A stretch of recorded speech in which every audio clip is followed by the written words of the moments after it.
Osée, chapitre 10. Israël était une vigne féconde, qui rendait beaucoup de fruits. Plus ses fruits étaient abondants, plus il a multiplié les autels.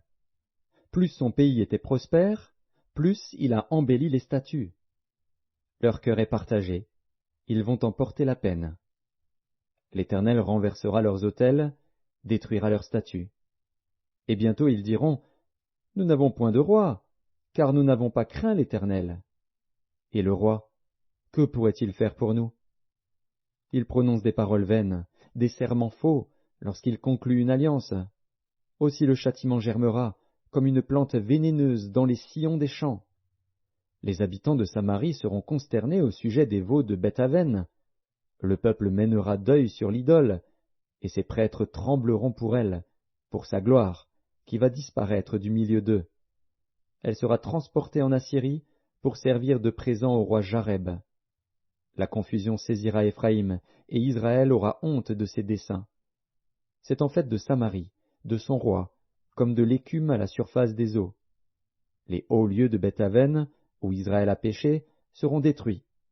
L'épine et la ronce croîtront sur leurs autels.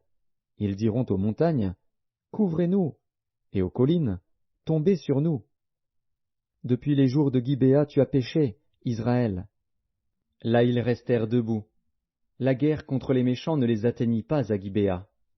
Je les châtierai à mon gré, et des peuples s'assembleront contre eux quand on les enchaînera pour leur double iniquité.